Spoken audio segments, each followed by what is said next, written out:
रुक जाओ।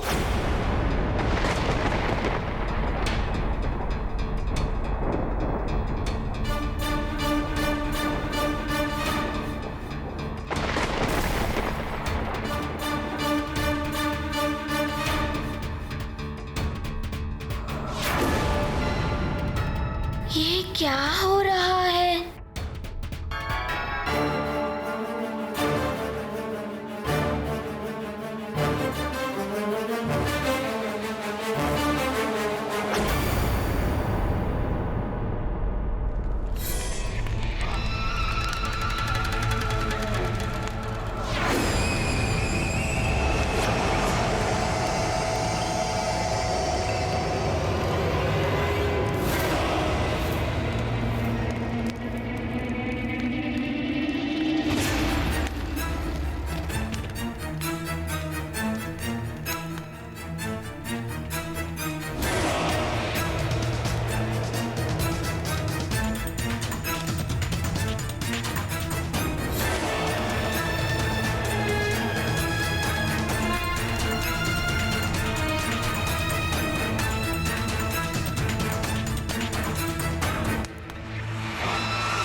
मृत्यु का बाण।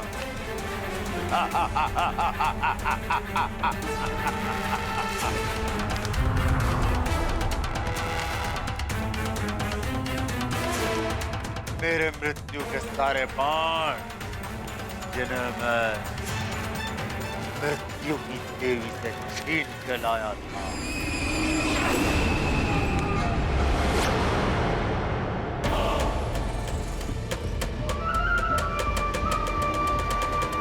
किंतु उस नारायण के नर के अवतार का क्या करोगे जो तुम्हारे अंत के लिए अवतरित हुए हैं? उस वानर का क्या करोगे जो प्रतिदिन तुम्हारे राक्षसों का अंत करेगा? और उस मृत्यु योग का क्या करोगे जो नवग्रह तुम्हारी कुंडली में बना रहे हैं?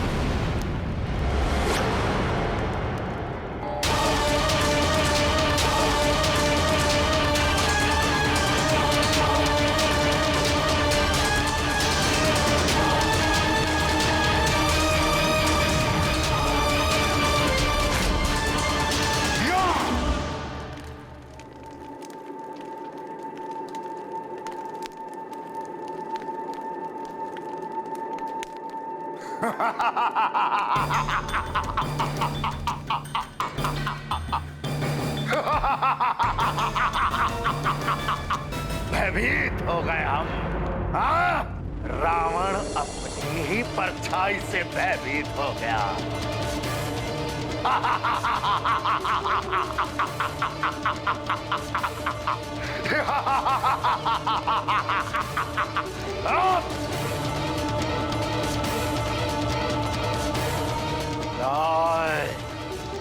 भी स्वयं हमसे भयभीत हो जाता है। रावण है हम। ये क्या कर रहे हैं आप? मैं हनुमान हूँ। वहाँ अंदर स्वर्ग में मेरी माता अंजना, मुझे उनके ही पास जाना है।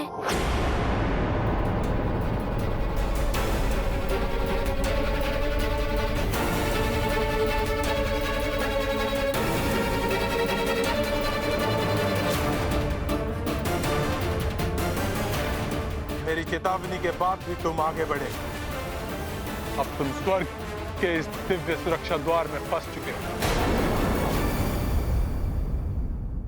अब तुम ना तो स्वर्ग की ओर बढ़ पाओगे और ना ही धरती पर वापस लौट पाओगे। और जब तुम ये दरवाजा ही नहीं पार कर पाओगे तो अपनी माता से कैसे मिलोगे? ये क्या कह रहे हैं? मैं अपनी माँ से नहीं मिल सकता? मुझे कुछ करना होगा।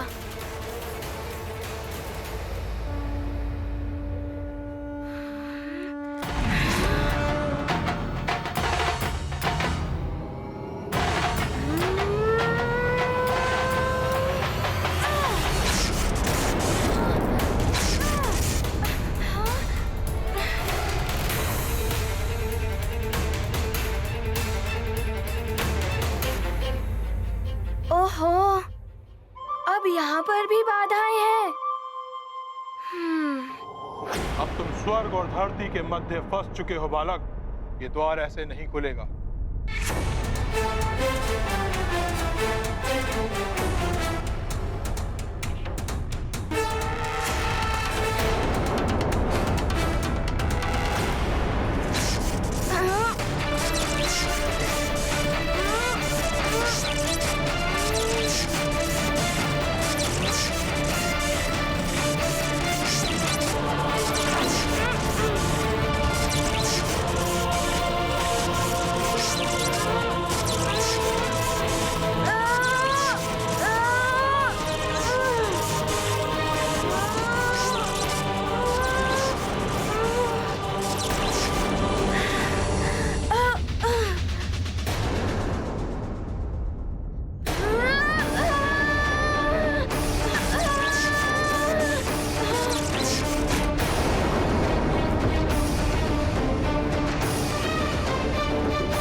बल का प्रयोग व्यर्थ है बालक, क्योंकि आगे ऐसे 2 द्वार और। यदि तुम ज्ञानी हो, एक पवित्र आत्मा हो, तुम्हें कुछ प्रश्नों के उत्तर देने होंगे और प्रत्येक प्रश्न के साथ एक सरिता आई जो अपने साथ कई कठिन परिस्थितियां लेकर आई। तुम्हें उनका सामना करते हुए एक निश्चित समय सीमा के भीतर उनका उत्तर देना होगा। यदि तुम्हारा उत्तर उचित हुआ, स्वर्ग की ओर का एक द्वार खुल जाए, और यदि तुम्हारा एक भी उत्तर अनुचित हुआ तो जो द्वार खुलेगा उसमें तुम अपने परिवर्तित रूप में त्रिशंकु की भांति सदा के लिए अधर्म में लटके रहोगे।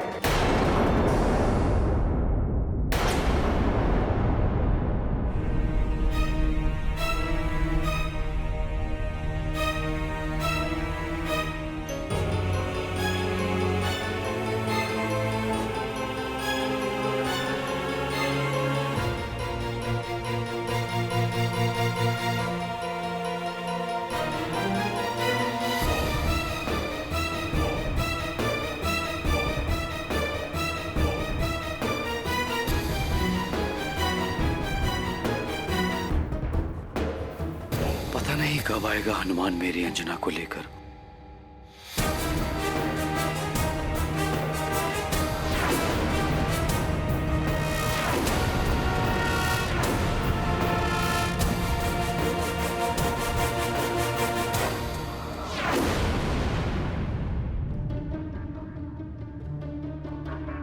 पता नहीं कब मिलेगा मुझे अंजना के हाथों का पहले जैसा भोजन। ये क्या? केसरी जी को अंजना का भेद कैसे ज्ञात हो गया?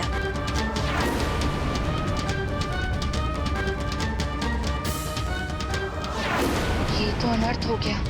अब मैं क्या करूं?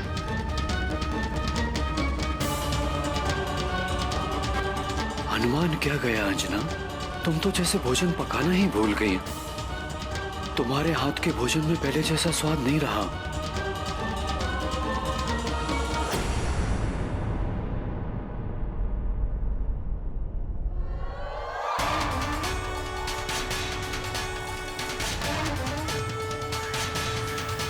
तुम्हारा मन, तुम्हारा ध्यान यहां नहीं, हनुमान के साथ ही है। अब जब वो आएगा तभी मेरी अंजना वापस आएगी।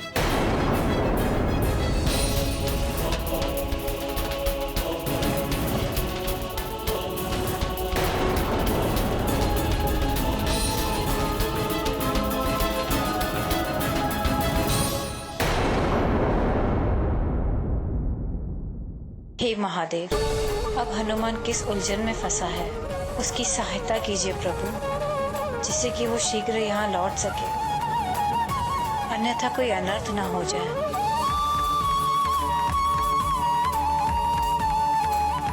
कहाँ रह गए हो हनुमान? शीघ्र आ जाओ पुत्र। अच्छा, तो पूछिए, क्या प्रश्न है आपके? वो कौन है जो पूरी सृष्टि में त्रिदेवों से भी महान है?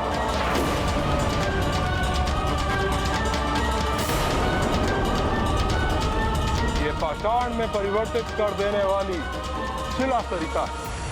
यदि तुमने उचित समय पर उत्तर नहीं दिया तो ये तुम्हें अपनी शिला में परिवर्तित कर देगी। और इसका उदाहरण तो तुम अपने आसपास देख ही सकते हो।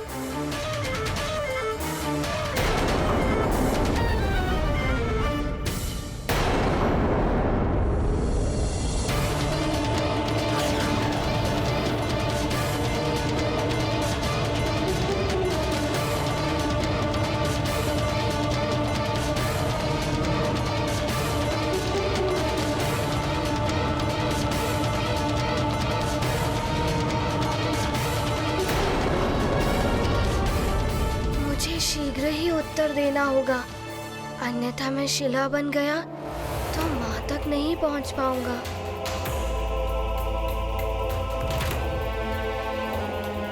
वो कौन है जो पूरी सृष्टि में त्रिदेवों से भी महान है?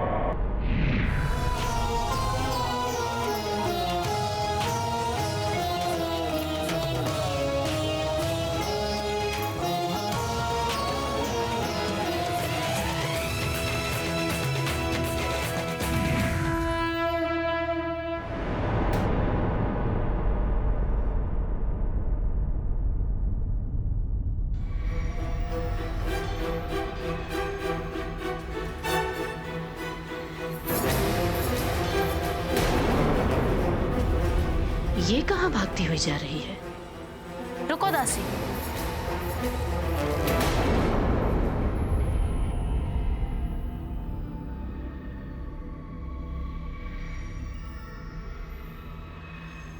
ये इतनी शीघ्रता से कहाँ भागी जा रही है? द्वार से सूचना आई है कि कोई वानर बालक स्वर्ग में प्रवेश करने का प्रयास कर रहा है। देवराज स्वर्ग से बाहर है, इसीलिए महारानी शची को सूचना देने जा रही है।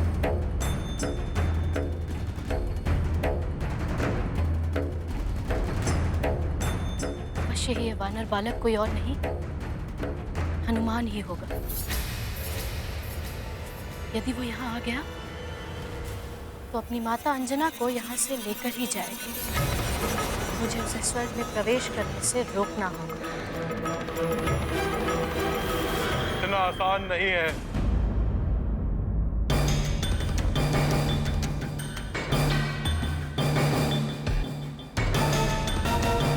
अब अगले प्रश्न का उत्तर दो वानर बालक। बताओ, स्वर्ग कहाँ है? स्वर्ग?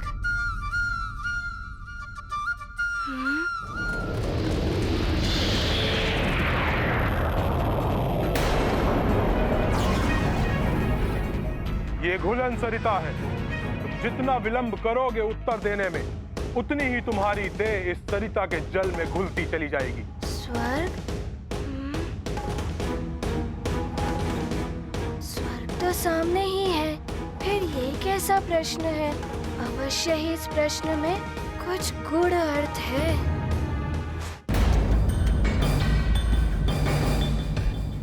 अब अगले प्रश्न का उत्तर दो वानर बालक।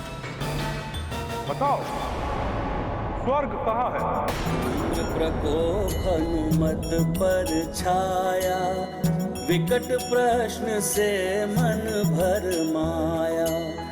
हनुमत अब करते विचार, कैसे करें ये बाधा पार। यदि शीघ्र उत्तर नहीं दिया तो इसी सरिता में समा जाओगे।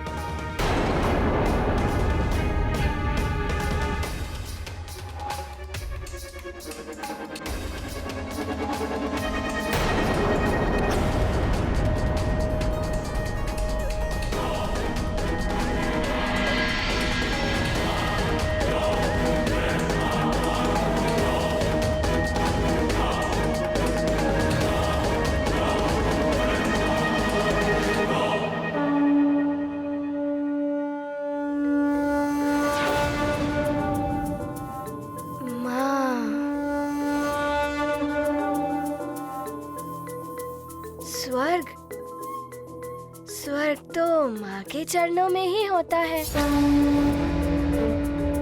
गाथा महाबली हनुमत की, रुचिकर लीला राम भगत की। जय जय जय रघुनंदन राम, जय जय जय महाबली हनुमान। मातृभक्ति ने युक्ति सुझाई, भुलन सरिता से मुक्ति पाई। हनुमत हृदय में सच्ची निष्ठा, रोक सके ना कोई विपदा। ये गाथा महाबली हनुमत की, रुचिकर लीला राम भगत की। जय जय जय रघुनंदन राम, जय जय जय महाबली हनुमान। जय जय जय रघुनंदन राम, जय जय जय महाबली हनुमान।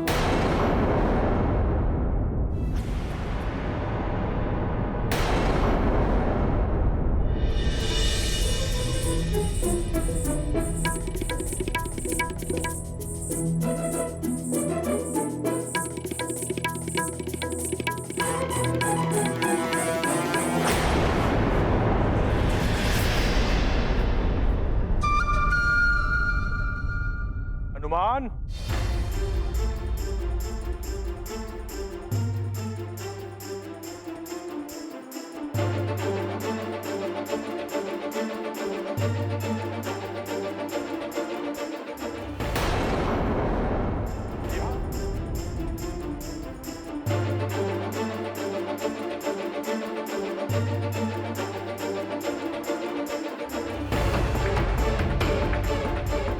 यहाँ तुम्हारा सामना होगा धूम्र सरिता से। यदि उचित समय में तुमने उत्तर नहीं दिया, धूम्र सरिता के प्रभाव से तुम स्वयं धुआं बनकर अंतरिक्ष में विलीन हो जाओगे। तो पूछिए प्रश्न, परिणाम कोई भी हो, मैं माँ से मिलने के लिए, किसी भी परिणाम का सामना करने के लिए प्रस्तुत हूँ। तुम्हारा तीसरा और अंतिम प्रश्न है, ध्यान क्या है?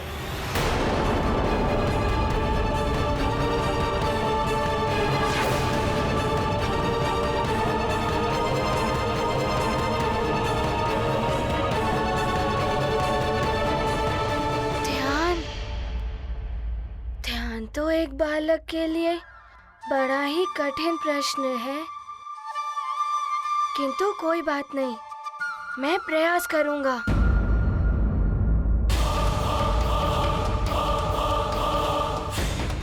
पूर्णतः सोच समझकर उत्तर देना हनुमान। इसी उत्तर पर तुम्हारा भविष्य निर्भर करता है। अब तुम पीछे भी नहीं हट पाओगे।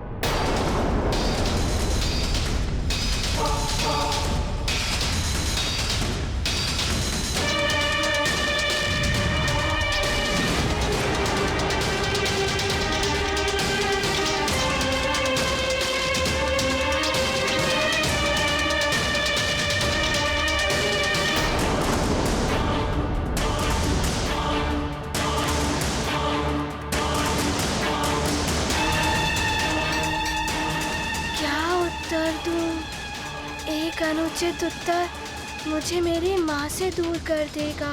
क्या करूं? क्या उत्तर हो सकता है इस प्रश्न का?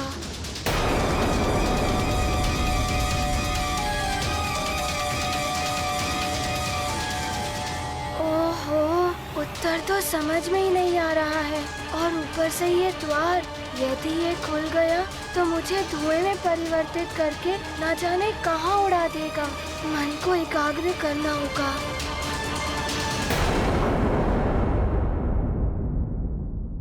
माँ के अतिरिक्त तो मैं कुछ और सोच नहीं पा रहा हूँ। इस प्रश्न का उत्तर कैसे सोचूं?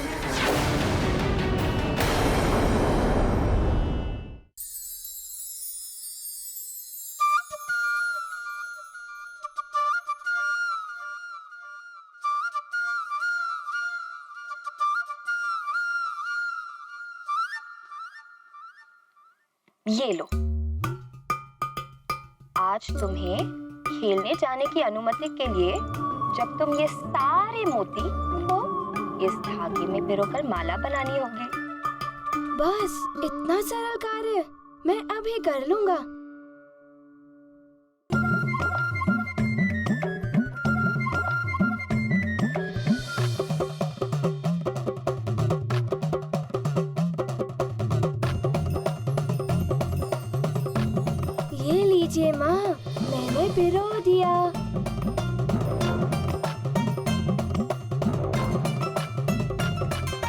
ये भी।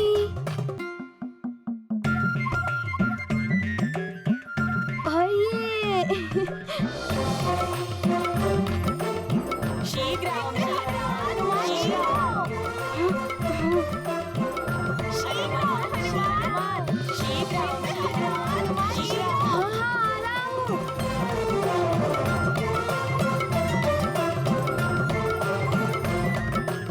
ये लीजिए माँ, पिरो दिया।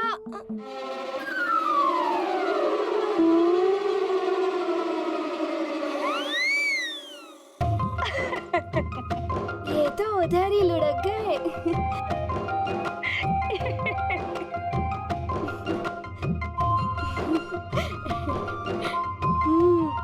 मैं वापस बनाऊंगा।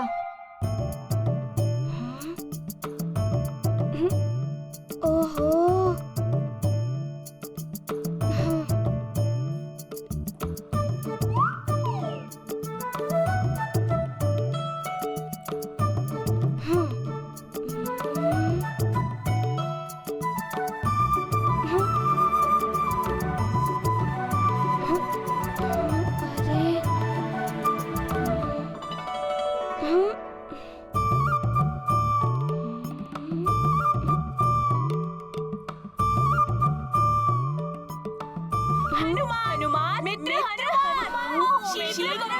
चलो आ रहा हूँ।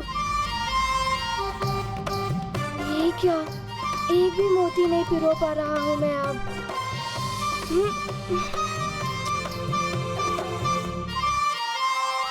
अब बस हो गया माँ, ये लीजिए, अब मुझे जाने दीजिए। मेरे मित्र मेरी प्रतीक्षा कर रहे होंगे। पहले ये छोटा सा कार्य पूरा करके दिखाओ। नहीं माँ, अब मुझसे नहीं होगा, मुझे बहुत विलंब हो रहा है। पुत्र हनुमान, सारे कार्य बल और स्फूर्ति से नहीं होते। कुछ कार्यों में धैर्य और ध्यान की आवश्यकता होती है। ध्यान?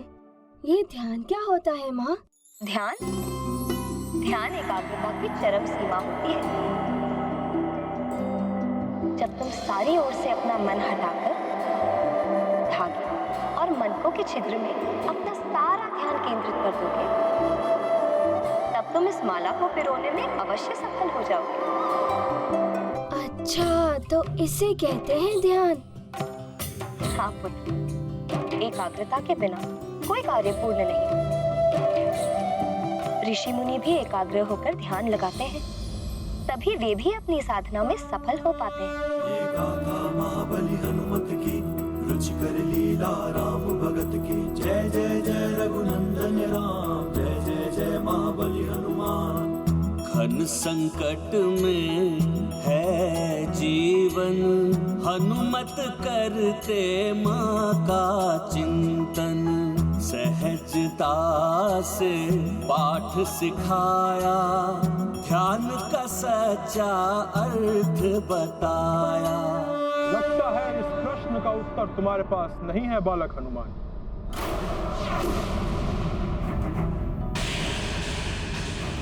जब मन एकाग्र होकर समस्त इंद्रियों को एक ही लक्ष्य पर केंद्रित कर दे, उसे ही कहते हैं ध्यान। उत्तम, अति उत्तम। सद्बुद्धि से जीती चुनौती, माँ वचनों की अद्भुत शक्ति। शिथिल पड़ गया धूम्र कवार, खुला स्वर्ग का अंतिम द्वार। ये गाथा महाबली हनुमत की, रुचिकर लीला राम भगत की। जय जय जय रघुनंदन राम, जय जय जय महाबली हनुमान। जय जय जय रघुनंदन राम, जय जय जय अरे वाह, ये तो सचमुच स्वप्न लोक जैसा लग रहा है।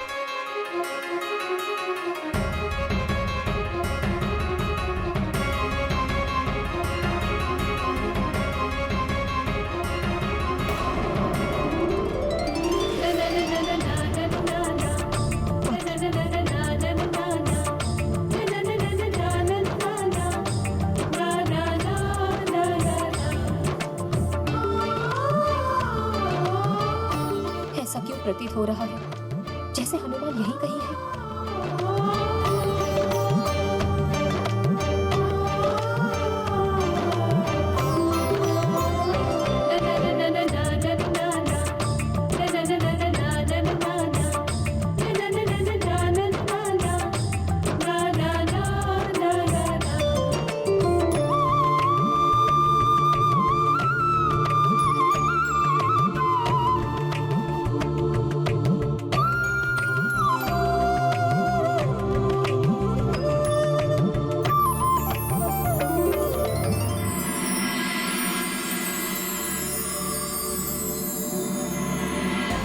भ्रम है मेरा, सदैव उसी के ध्यान में खोई रहती हूँ ना।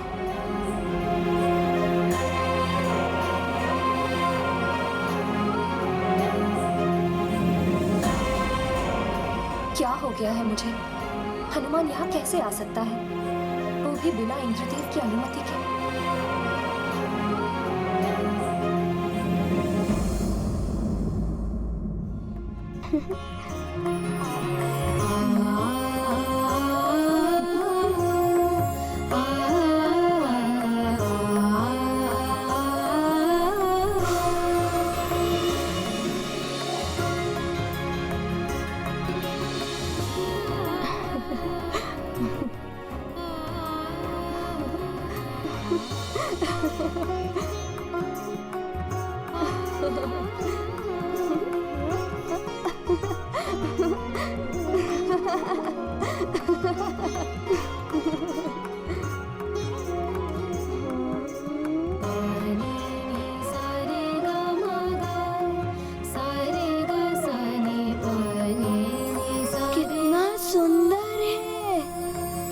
सुंदर सुंदर तितलियां और इंद्रधनुष भी।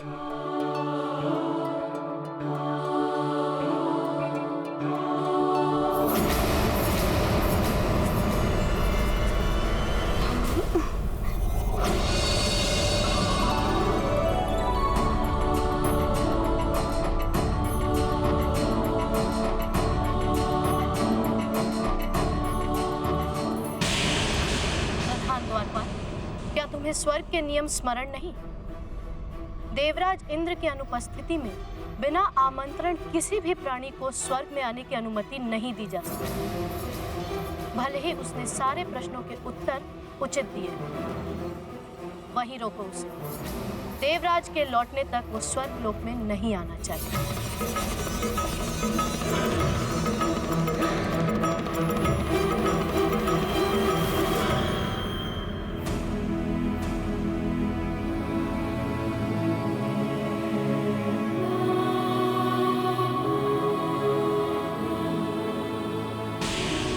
रुक जाओ हनुमान।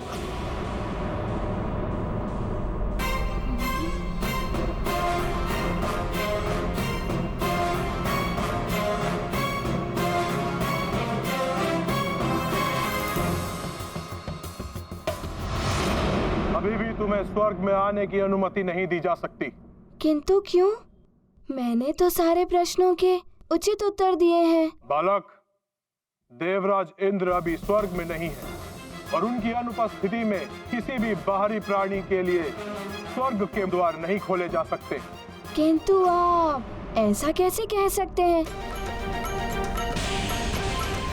मुझे मेरी माँ से मिलना है और मुझे मेरी माँ से मिलने से कोई भी नहीं रोक सकता। मेरी चेतावनी के बाद भी अगर तुम आगे बढ़े तो मुझे बल का प्रयोग करना पड़ सकता है।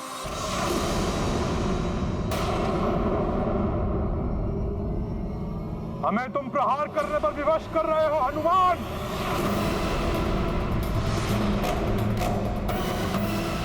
देखिए, मैं यहाँ युद्ध करने नहीं आया हूँ, माँ से मिलने आया हूँ।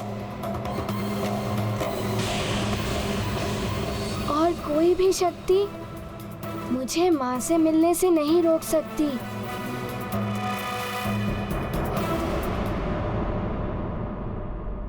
रुक जाओ।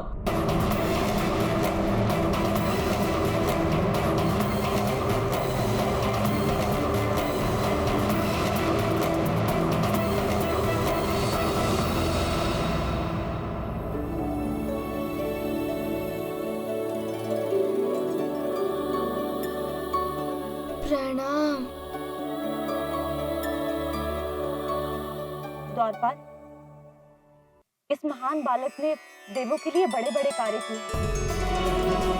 इसे स्वर्ग में आने से रोका नहीं जाना चाहिए। इसे प्रवेश की अनुमति मैं देती हूँ।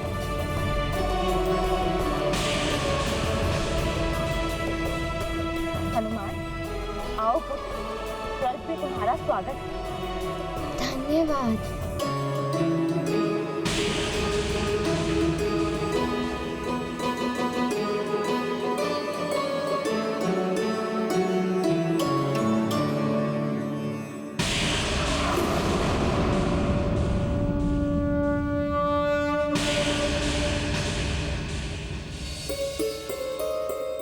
मुझे पहले तो कभी इतनी व्याकुलता नहीं हुई।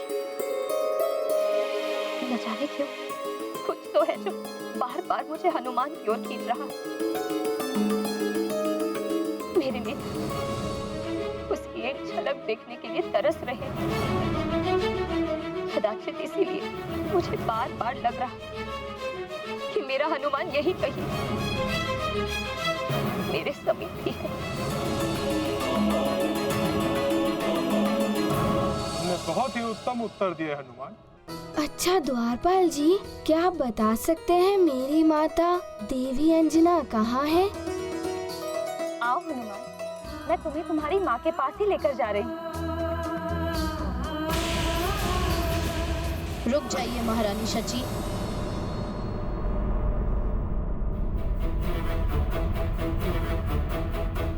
क्षमा करें। स्वर्ग के नियमों के अनुसार अप्सराओं को अपने सारे संबंध तोड़ मात्र अप्सरा धर्म का पालन करना होता है।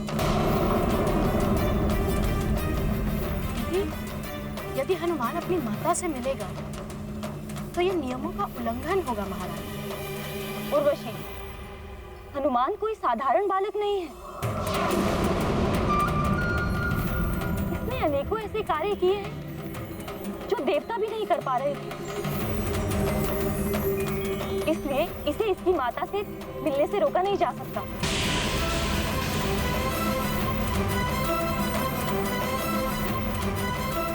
हनुमान कुछ भी कर ले, किंतु मैं इसे अंजना को यहाँ से नहीं ले जाने दूंगी। आओ हनुमान, मैं तुम्हें तुम्हारी माँ से मिलवाती हूँ।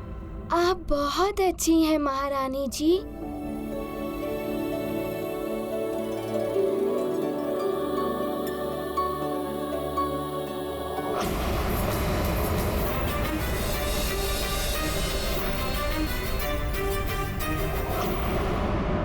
महारानी, अप्सरा धाम की प्रमुख मैं,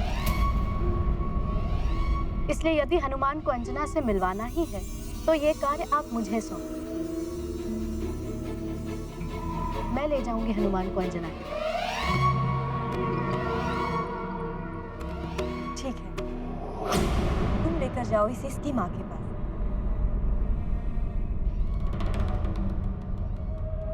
चलो हनुमान। हाँ, प्रणाम महारानी। आओ मेरे साथ। चलिए।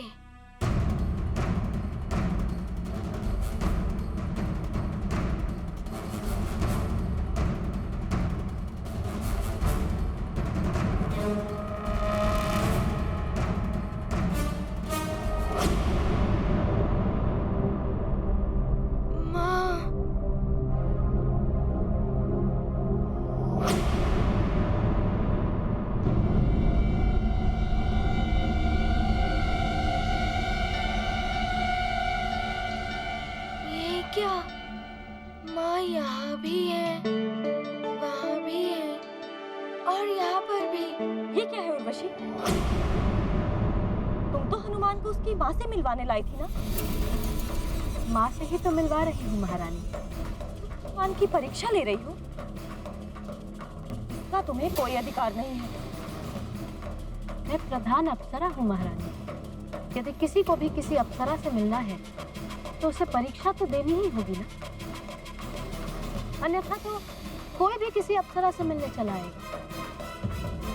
हनुमान, ठीक से दर्शन कर लो अपनी माँ, और यदि तुमने इनमें से अपनी वास्तविक माता को पहचान लिया तभी तुम्हें अपनी माँ से मिलने का अवसर मिलेगा, अन्यथा तुम्हें यहाँ से वापस जाना पड़ेगा।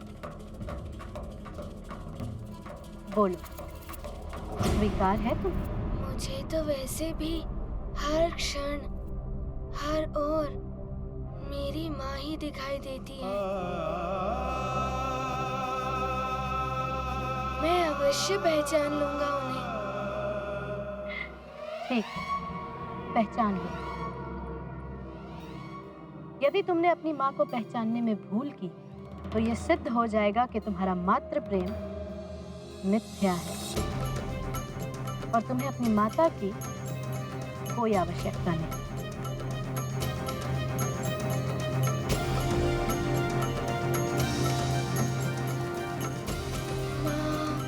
ये वो ये है माँ, ये वाली है।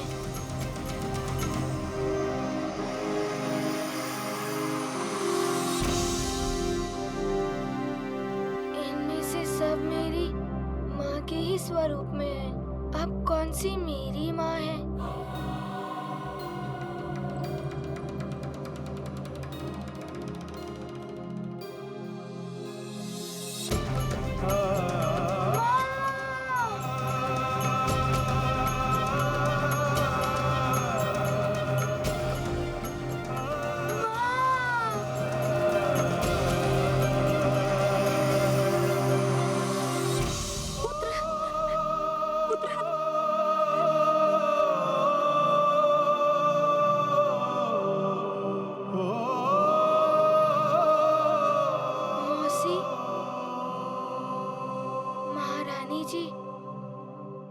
सब मेरी माँ के स्वरूप में तो है, किंतु इनमें से कोई भी मेरी माँ नहीं है और ना ही किसी और की भी।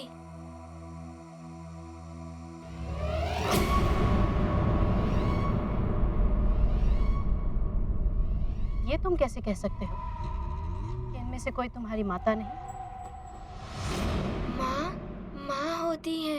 अपने पुत्र की करुण पुकार पर माँ एक पल भी नहीं रुक सकती है। वो तड़प उठती मुझे हृदय से लगाने के लिए। मेरे इतने पुकारने पर वो यहाँ से इतने दूर चुपचाप खड़ी नहीं रहती। किंतु तुम ऐसा कैसे कह सकते हो? ये किसी और की भी माता नहीं? माँ किसी की भी हो, माँ होती है। उनका हृदय कोमल होता है। जिस प्रकार मुझे सब स्त्रियों में माँ की ही छवि दिखाई देती है, उसी प्रकार माँ होती है। पुत्र की करुण पुकार पड़ने पर वो द्रवित हो जाती है। किंतु इनमें से किसी का मन द्रवित होना तो दूर, कोई हलचल भी नहीं हो रही है। ये तो भाव शून्य ही रही और माँ कभी भाव शून्य नहीं हो सकती।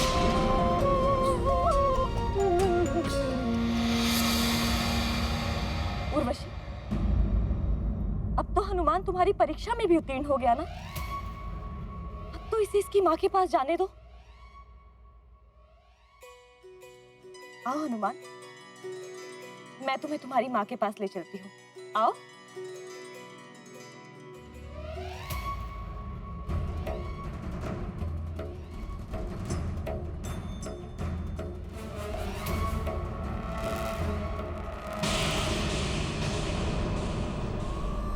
ये पद चलन की ध्वनि क्या मेरे पुत्र की है?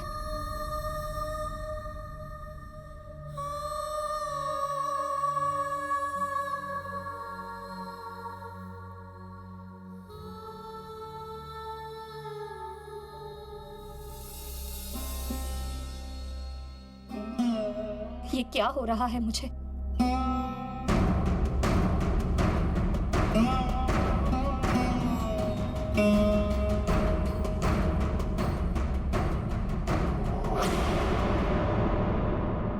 सेविका, मुझे ऐसा क्यों प्रतीत हो रहा है जैसे मेरा पुत्र हनुमान मेरे समीप ही कहीं है।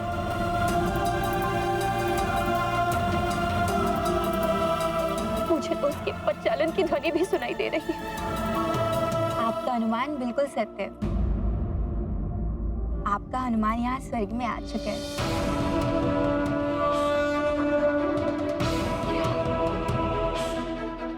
मेरा पुत्र यहाँ स्वर्ग में।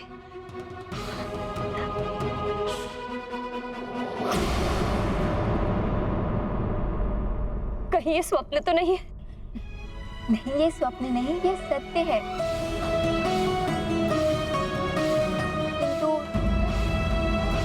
किंतु किंतु क्या? किंतु ऐसा लग रहा है कि उर्वशी उसे आपसे मिलने ही नहीं देंगी। माँ और पुत्र के मिलन को कोई नहीं रोक सकता।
ऐसा सुंदर पावन मिलन देख जिसे भर आए नयन। मिले हनुमत को माँ के दर्शन, भावुक हो गए केसरी नंदन। माता का भी मन भर आया, पुत्र को अपने हृदय लगाया। मातृ हृदय है प्रेम सागर, हर्षित है हनुमत उसे पाकर। ये गाथा महाबली हनुमत की, रुचिकर लीला राम भगत की। जय जय जय रघुनंदन राम, जय जय जय महाबली हनुमान।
लेने आ गया।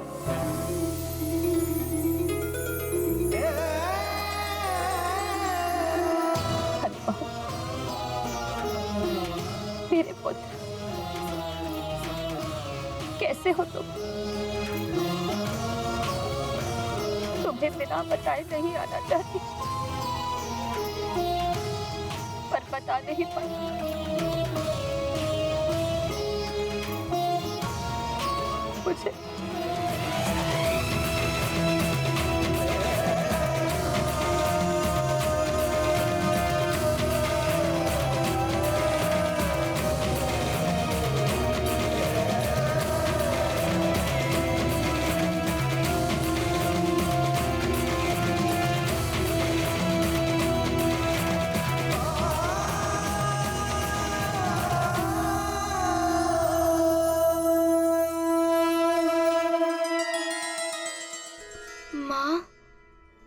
ऐसा मत कहिए।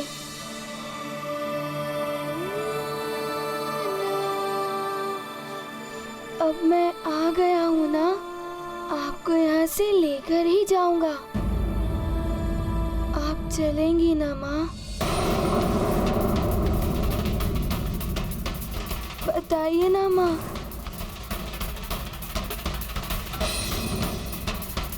अंजना, तुम्हें ले जाने के लिए हनुमान यहाँ तक आ गया है। अब तुम प्रसन्नता पूर्वक इसके साथ चली जाओ।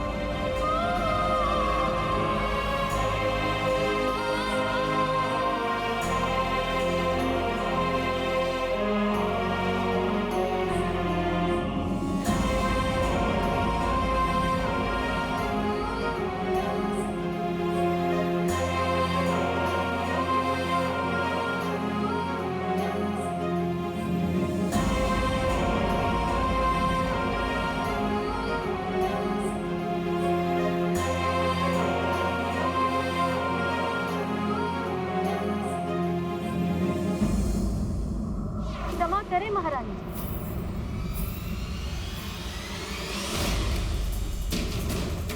किंतु अंजना यहाँ से ऐसे वापस नहीं जा सकती। ये स्वर्ग के नियमों का उल्लंघन होगा। मैं प्रधान अप्सरा उर्वशी स्वर्ग के नियमों के विरुद्ध जाकर अंजना को यहाँ से जाने की अनुमति तो नहीं दे सकती।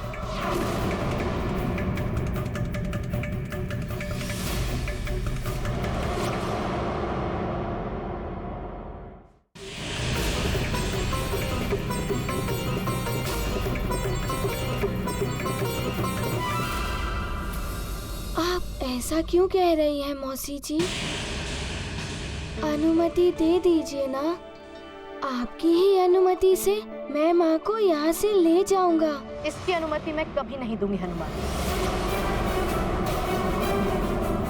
तुम ऐसा कैसे कर सकती हो उर्वशी? क्योंकि अंजना अंजना नहीं, पुंजिक स्थला है, स्वर्ग की अप्सरा, जो श्राप से भी बंधी है और अप्सरा धर्म से भी। और अप्सरा धर्म के नियमों के विरुद्ध मैं किसी को नहीं जानती।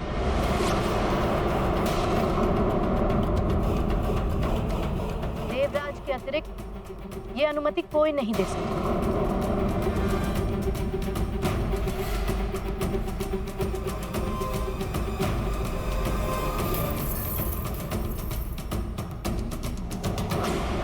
तो ठीक है, तो मैं देवराज इंद्र से ही अनुमति ले लूंगा।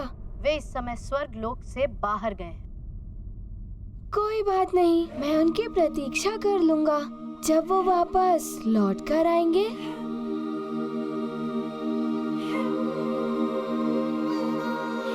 तब मैं उनसे अनुमति लेकर माँ को यहाँ से ले ही जाऊंगा।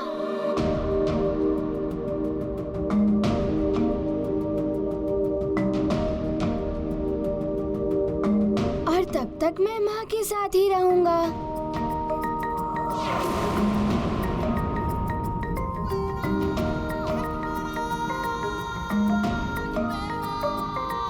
तुम भूल रहे हो हनुमान, ये स्वर्ग है और नियमों के अनुसार कोई भी अप्सराओं के साथ नहीं रह सकता। तुम्हें भी अपनी माँ से अलग रहना होगा। कोई बात नहीं, मन में संतुष्टि तो रहेगी ना कि मैं माँ के आसपास ही हूँ। तो मैं कहीं भी रह लूंगा और कितने दिन भी रह लूंगा। कितने भी दिन? कितने भी दिन क्या? स्वर्ग की एक मर्यादा है। मृत्यु और सद्गति के बिना कोई भी मनुष्य यहाँ 5 दिन से अधिक नहीं रह सकता।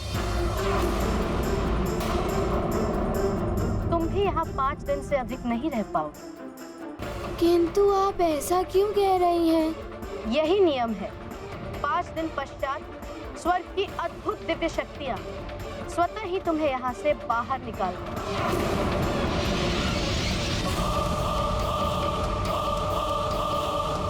फिर चाह कर भी तुम स्वर्ग में प्रवेश नहीं कर पाओगे।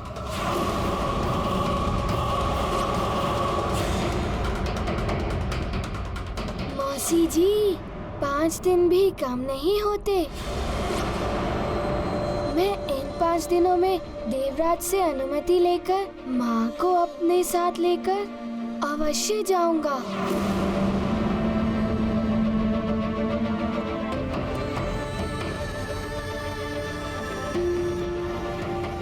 मैंने उचित कहा ना माँ? बताइए ना माँ, मैंने उचित कहा ना? इन 5 दिनों में मैं देवराज से अनुमति लेकर आपको यहाँ से ले ही जाऊंगा।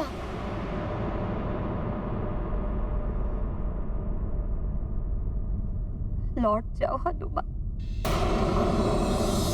अब मेरा यहाँ से वापस जाना असंभव है।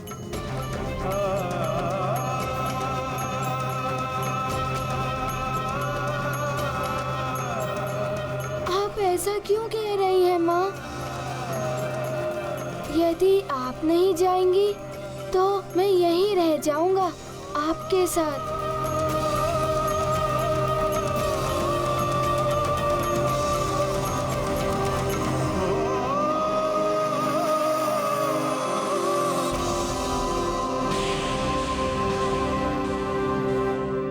मैं तुम्हें पहले भी बता चुकी हूँ हनुमान, स्वर्ग में कोई भी बालक किसी अप्सरा के साथ नहीं रह सकता, भले ही वो बालक अप्सरा का पुत्र क्यों न हो।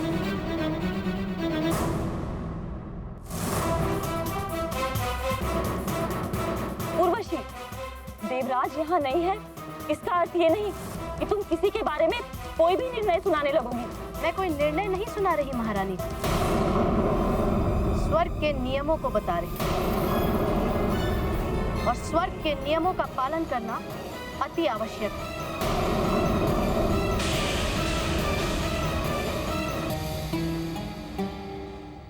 स्वर्ग में कोई भी बालक किसी अप्सरा के साथ नहीं रह सकता, भले ही वो बालक अप्सरा का पुत्र क्यों ना हो।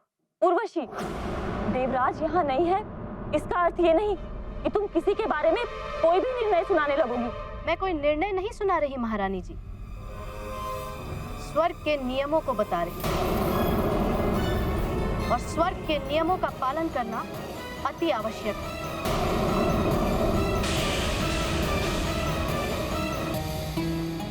ये बालक बिना आमंत्रण स्वर्गलोक में आया है।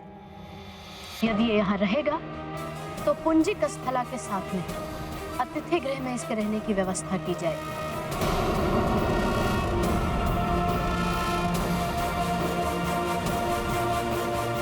नहीं, मैं माँ के पास ही रहूंगा। माँ, मैं आपको छोड़कर नहीं जा सकता, मैं आपके बिना नहीं रह सकता। माँ, माँ, आप मौसी जी से कहिए ना, मैं आपके बिना नहीं रह सकता। हट मत करो खुद, तुम माँ के साथ नहीं रह सकते। नहीं, मैं आपके साथ ही रहूंगा।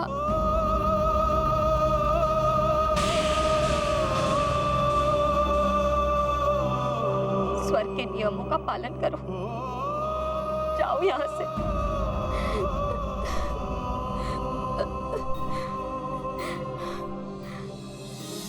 चलो मेरे साथ।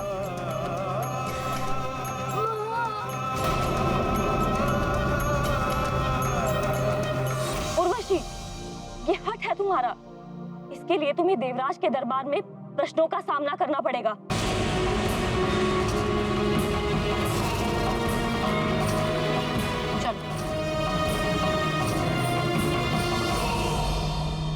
हनुमान,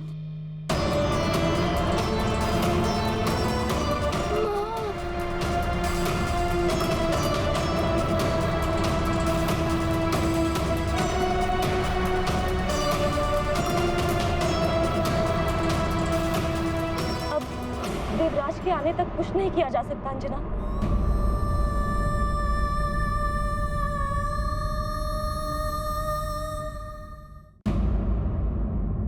नारायण नारायण। प्रणाम देवर्षि। कल्याण। क्या बात, आज आप बड़े प्रसन्न दिखाई दे रहे हैं। देवराज इंद्र स्वर्गलोक में आपकी कोई प्रतीक्षा कर रहा है। आप शीघ्र ही स्वर्गलोक पहुंचिए। स्वर्ग लोक में प्रतिपल लोग मेरी प्रतीक्षा करते ही रहते हैं। यदि इस बार भी कोई प्रतीक्षा कर रहा है तो इसमें नवीन क्या है? स्वर्ग लोक में जो आपकी प्रतीक्षा कर रहा है, यदि आप उसके वास्तविक रूप को पहचान लेंगे तो आपका जीवन सफल हो जाएगा।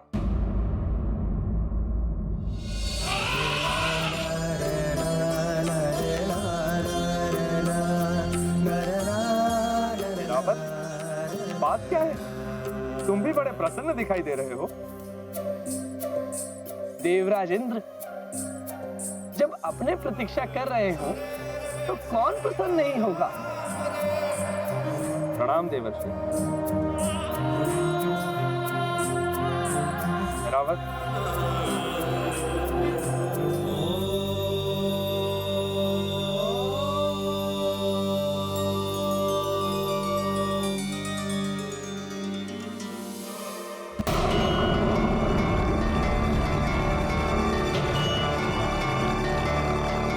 आज से अगले 5 दिनों तक तुम्हें यही रहना है।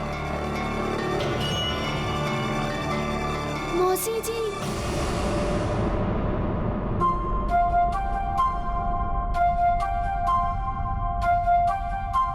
मुझे माँ के पास जाने दीजिए ना मौसी जी। आप कैसे एक पुत्र और माँ को दूर कर सकती हैं मौसी जी? पहली बात, मैं तुम्हारी मौसी नहीं, और दूसरी, यदि तुमने यहाँ के नियमों का पालन नहीं किया तो तुम ही नहीं, तुम्हारी माता भी संकट में पड़ सकती है।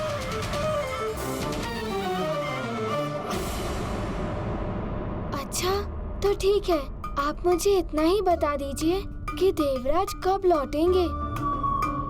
मैं उनसे अनुमति लेकर शीघ्र ही सुमेरु लौट जाऊंगा। वहाँ सब मेरी प्रतीक्षा कर रहे होंगे। तो तुम अभी चले, इसी क्षण वापस लौट जाओ, क्योंकि 5 दिन पश्चात तो तुम्हें जाना ही पड़ेगा।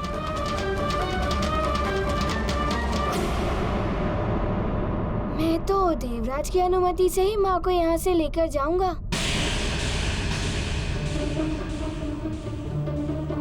मुझे तुमसे सहानुभूति है बालक, किंतु इस बात का ज्ञात है कि देवराज अंजना को यहाँ से जाने की अनुमति कभी नहीं देगा,